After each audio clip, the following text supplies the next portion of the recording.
મહત્વના સમાચાર નવસારી ગુજરાતની શાંતિ દોહળવાનો પ્રયત્ન કરનારાઓ સામે ગૃહ રાજ્યમંત્રીનું આકરું વલણ। ગુજરાતમાં કાયદામાં રહેશો તો ફાયદામાં રહેશો। મજી ગામના રાજાશ્રી ગણપતિના દર્શન બાદ ગૃહમંત્રી હર્ષ સંઘવીની પ્રતિક્રિયા। સુરતની ઘટના બાદ ગુજરાતની પ્રજા શાંતિપ્રિય છે। ગૃહમંત્રીએ વિઘ્ન પહોંચાડનારાઓને શાનમાં સમજી જવાનો સંદેશ આપ્યો। હર્ષ સંઘવી આજે દક્ષિણ ગુજરાતના ગણેશ મંડળોમાં શ્રીજીના દર્શન કરી રહ્યા છે। ગૃહ રાજ્યમંત્રી સાથે વલસાડના સાંસદ અને લોકસભા દંડક ધવલ પટેલ પણ જોડાયા હતા। ચીખલી અને ગણદેવીમાં ધારાસભ્ય નરેશ પટેલ, જિલ્લા પ્રમુખ ભૂરાલાલ શાહે પણ હાજરી આપી। હર્ષ સંઘવીએ ગુજરાતની માતાઓને પણ યુવાનોને અવળે રસ્તે જતા રોકવા અપીલ કરી। આ ગુજરાત રાજ્યમાં સૌ તહેવારો રાજી ખુશીથી બનાવવામાં આવે છે। ગણપતિ ભક્તો ગણપતિજીની પૂજા અર્ચના કરે, સંપૂર્ણપણે રાજી ખુશીથી કરી શકે તે માટેની વ્યવસ્થાઓ કરવામાં આવી છે। ગુજરાતમાં જે કોઈ લોકો કાયદામાં રહેશે તે સૌ લોકો ફાયદામાં રહેશે। સૌરાષ્ટ્ર કચ્છના અનેક જિલ્લા તેમજ તાલુકાઓમાં ખેડૂતોએ બેનરો સાથે વિરોધ નોંધાવ્યો। ખેડૂતોએ પોતાના ગામમાં બેનર લગાવીને પાવર ગ્રીડ વીજ કંપનીના કર્મચારીઓને પ્રવેશ પ્રતિબંધ ફરમાવ્યો છે। મોરબી જિલ્લાના માળિયા, મિયાણા અને હળવદ તાલુકાના કેટલાક ગામોમાં હેવી વીજ લાઇન પસાર કરવામાં આવી રહી છે। ખેતરોમાંથી 765 કેવીની હેવી વીજ લાઇન પસાર કરવામાં પ્રોજેક્ટની શરૂઆત થઈ ગઈ છે। આ વીજ લાઇન કચ્છના લાકડિયાથી અમદાવાદ સુધી નાખવામાં આવશે, પરંતુ ખેતરોમાં વીજપોલ મૂકવા માટે ખેડૂતને ચૂકવવામાં આવનાર વળતર સામે ખેડૂતોમાં રોષ છે। વર્ષ 2021માં એક કંપની દ્વારા હેવી વીજ લાઇન નાખવા બાબતે ખેડૂતોને પ્રતિ ચોરસ મીટર 1003 રૂપિયાનું વળતર આપવામાં આવ્યું હતું, પરંતુ પાવર ગ્રીડ કંપની દ્વારા ખેડૂતોને માત્ર 125 થી 150 રૂપિયા પ્રતિ ચોરસ ફૂટ વળતર ચૂકવવામાં આવી રહ્યું છે। ત્યારે ખેડૂતોએ વધુ વળતર ચૂકવવાની માંગ કરી છે। આ પ્રોજેક્ટ અંતર્ગત આવતા ગામના ખેડૂતો ગાંધીનગરમાં મોરચો માંડવાની તૈયારીઓ પણ કરી રહ્યા છે। હેવી વીજ લાઇન જે પાવર ગ્રીડ કંપની પસાર કરે છે 765 કેવીની, એમાં ખેડૂતોને મામૂલી વળતર ચૂકવીને મજાક સમાન વળતર ચૂકવી અને ખેડૂતોની સાથે અન્યાય કરે છે। તો લાસ્ટ 6 થી 8 મહિના થયા અમે ખેડૂત લોકો આ વળતર બાબતે લડત ચલાવી છીએ। દેશના વિકાસમાં કિસાન હંમેશા પાછળ ન હોય, ક્યારે અમારું યોગદાન છે દેશના વિકાસમાં, પરંતુ અમારી સાથે અન્યાય કરી અને અમારી મહામૂલી અને મોંઘામૂલી સોનાના ટુકડા જેવી જમીનની અંદર એક વીઘો અમારી જમીન જતી હોય અને 50 થી 60,000 રૂપિયા વળતર મળતું હોય તો ખેડૂતનો અવાજ કેમ કોઈ સાંભળતું નથી? અમારી વ્યથા અને વેદના એ છે। બેનરમાં પાવર ગ્રીડ કંપની જે નીકળી છે એ અમારે જબરજસ્તી કરી અમને દબાવી, પોલીસ રક્ષણ મગાવી અને ખેતરમાં પરાણે કામ કરવા માટે આવે છે। અમને પૂરું વળતર નહીં દે તો અમે કોઈ કામ કરવા દેવાના નથી। કદાચ એના માટે અમારે જાન દેવો પડે તો અમે દઈશું। પોલીસ વાળાને લઈ આવે, ટાંટિયા ચાલીને બહાર કાઢી મૂકે છે। ખેતરમાં આજુબાજુના ખેતરમાં કામ કરવા ખેડૂત નથી દેતા। રાજકોટમાં દારૂની ખુલ્લેઆમ રેલમછેલ છે। શહેરના મોરબી રોડ તરફ ગણેશ પંડાલ બહાર જ દેશી દારૂની કોથળીઓ સાથેનો વિડીયો વાયરલ થયો। ગણેશ પંડાલ બહાર દેશી દારૂની પોટલી સાથે નાચતા નશેડીઓનો વિડીયો વાયરલ થયો છે। હાલમાં વિડીયો રાજકોટના મોરબી રોડ તરફનો હોવાની ચર્ચા છે। ન્યૂઝ 18 ગુજરાતી વિડીયોની પુષ્ટિ નથી કરતું, પરંતુ વાયરલ વિડીયો અંગે પોલીસ દ્વારા પણ તપાસ શરૂ થઈ ચૂકી છે।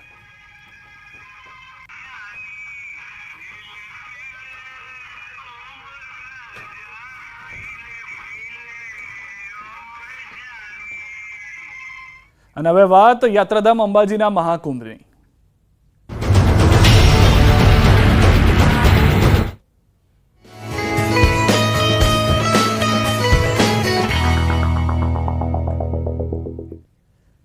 યાત્રાધામ અંબાજીમાં મહાકુંભનો આજે બીજો દિવસ છે। ભક્તોનું ઘોડાપુર માતાજીના દર્શનાર્થે ઉમટ્યું। પ્રથમ દિવસે 2 લાખથી વધુ ભક્તોએ માતાજીના દર્શન કર્યા। યાત્રાધામ અંબાજીમાં ચારે બાજુ ભક્તિમય માહોલ છે। મંદિર સહિત સમગ્ર અંબાજી ભક્તોથી ઉભરાયું છે। અંબાજીના તમામ માર્ગો માય ભક્તોથી ઉભરાયા છે। બોલ મારી અંબે, જય જય અંબેના નાદથી સમગ્ર અંબાજી ગુંજી રહ્યું છે। અંબાજીના ચારે બાજુ હાલ ભક્તિમય માહોલ જોવા મળી રહ્યો છે। ભક્તો હાથોમાં ધજાઓ લઈ અને પગપાળા અંબાજી આવી રહ્યા છે। અનેક ભક્તો સંઘ સાથે પણ અંબાજીમાં પહોંચી રહ્યા છે। અંબાજી મંદિરમાં માય ભક્તોનો મોટો ધસારો જોવા મળી રહ્યો છે। દર્શન પથની રેલિંગો માય ભક્તોથી ઉભરાઈ રહી છે। અંબાજીમાં ભક્તોનો અવિરત પ્રવાહ જોવા મળી રહ્યો છે। તો મહેસાણાથી સમાચાર। ધારાસભ્ય મુકેશ પટેલ લાગ્યા ભક્તોની સેવામાં। સતલાસણામાં કેમ્પમાં સેવામાં જોતરાયા ધારાસભ્ય ભક્તોને ઢોકળા પીરસતા જોવા મળ્યા મુકેશ પટેલ. 14 વર્ષથી ચાલતા કેમ્પમાં મુકેશ પટેલ ધારાસભ્ય બન્યા પહેલા પણ આપતા હતા સેવા અને અત્યારે પણ આપી રહ્યા છે સેવા. અંબાજી ખાતે ભાદરવી પૂનમના મેળાની શરૂઆત થઈ ચૂકી છે, ત્યારે મહેસાણા જિલ્લામાં પણ અનેક જે કેમ્પો હોય છે, સેવાકીય કેમ્પો શરૂ કરવામાં આવ્યા છે. વિવિધ કેમ્પોમાં અનેક લોકો સેવા લઈ રહ્યા છે, અનેક લોકો સેવા આપી રહ્યા છે. ત્યારે મહેસાણાના ધારાસભ્ય મુકેશભાઈ પટેલ પણ આ સેવા આપવા પહોંચ્યા છે. તેમના સાથે વાતચીત કરવાનો પ્રયત્ન કરીશું. શું કહેશો, તમે પણ આજે સેવા આપવા પહોંચ્યા છો? શું કે આજે લાખોની સંખ્યાની અંદર જ્યારે શ્રદ્ધાળુઓ ઉમંગ અને ઉત્સાહથી ભાદરવી પૂનમ નિમિત્તે જગતજનની માં જગદંબાના યાત્રાધામ અંબાજી ખાતે જઈ રહ્યા હોય, ત્યારે આજે મને એક સેવા આપવાનો જે લાભ મહેસાણા યુવક મિત્ર મંડળ દ્વારા મને પણ મળ્યો છે, એ બદલ એ લોકોનું ખૂબ ખૂબ અભિનંદન આપું છું, શુભકામનાઓ આપું છું. અને અહીંથી જતા દરેક પદયાત્રીઓ માં જગતજનનીના શ્રદ્ધા સાથે એ ચાલી રહ્યા છે, ત્યારે એ લોકો સુખ શાંતિથી ત્યાં પહોંચી જાય એવી માં અંબાને પ્રાર્થના કરું છું. ચોક્કસથી આ હતા ધારાસભ્ય, તે પણ સેવા આપી રહ્યા છે. તમે જોઈ શકો છો અહીંયા ખાસ કરી અને જે ઢોકળા હોય છે, ચટણી હોય છે, સહિતના જે નાસ્તો હોય છે તે આપવામાં આવે છે. તો બીજી બાજુ મેડિકલ કેમ્પનું પણ આયોજન કરવામાં આવે છે. એટલે કહી શકાય છે કે અંબાજી ખાતે જે ભાદરવી પૂનમનો મેળો આયોજિત કરવામાં આવે છે, તેમાં કોઈ પણ જે શ્રદ્ધાળુ હોય છે તેને કોઈ પણ જે મુશ્કેલીનો સામનો કરવાનો ના વારો આવે તેના માટે તમામ જે વ્યવસ્થા હોય છે તે સ્થાનિક લોકો સહિત રાજકીય સહિત તંત્ર દ્વારા હાલમાં કરવામાં આવી રહી છે. અને મહેસાણા સહિતના જે રસ્તાઓ હોય છે તે જય અંબેના નાદ સાથે ગુંજી ઉઠ્યા છે. કેતન પટેલ, ન્યૂઝ 18 ગુજરાતી, મહેસાણા. સાબરકાંઠા જિલ્લાના રસ્તાઓ હાલ જય જય અંબેના નાદથી ગુંજી રહ્યા છે. મોટી સંખ્યામાં માઈ ભક્તો પગપાળામાં અંબાના દર્શને જઈ રહ્યા છે. ત્યારે આ ભક્તોની સેવા માટે અનેક સેવા કેમ્પ પણ ચાલી રહ્યા છે. ત્યારે હિંમતનગરના વક્તાપુર પાસે હનુમાનજી મંદિર 2007થી કેમ્પ ચાલી રહ્યો છે, જ્યાં 24 કલાક રહેવા, જમવા અને પદયાત્રીઓને મસાજ સહિતની સેવાઓ આપવામાં આવી રહી છે.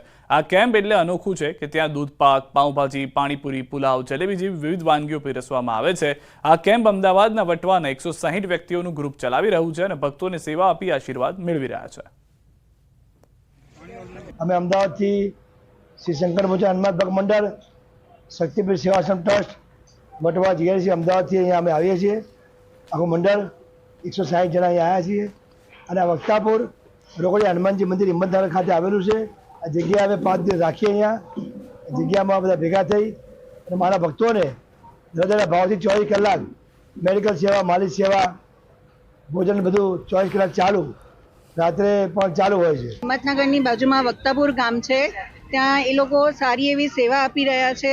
ત્યાં રોજ અલગ અલગ જમવાનું, ધારો કે તમે જોઈ રહ્યા છો અત્યારે પાણીપુરીનો પ્રોગ્રામ ચાલી રહ્યો છે, એક બાજુ જમવાનો પ્રોગ્રામ ચાલી રહ્યો છે. એવી રીતના રાતના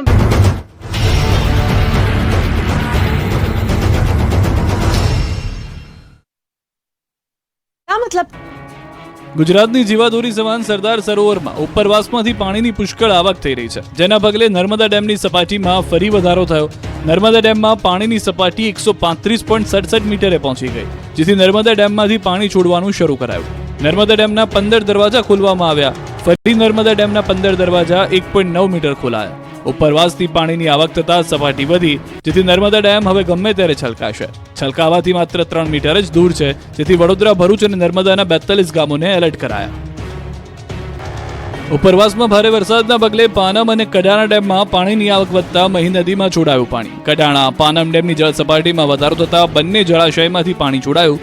2 લાખ ક્યુસેકથી વધારે પાણી છોડાતા વડોદરામાં મહી નદી 2 કાંઠે વહેતી થઈ. મહી નદીના પાણી સિંગરોડ ગામમાં પ્રવેશતા જળબંબાકારની સ્થિતિનું નિર્માણ થયું. મહી નદીના પાણીના કારણે કાંઠા વિસ્તારના ખેતરો તરબોળ થયા. દ્રશ્યોમાં જોઈ શકાય છે કે આખા ગામને પાણીએ બાનમાં લીધું. જ્યાં નજર કરો ત્યાં પાણી જ પાણી નજરે પડી રહ્યું છે. ગામનું મંદિર હોય કે ગામના રસ્તા, બધું જ પાણીમાં ડૂબી ગયું. કેટલાક ફાર્મમાં પણ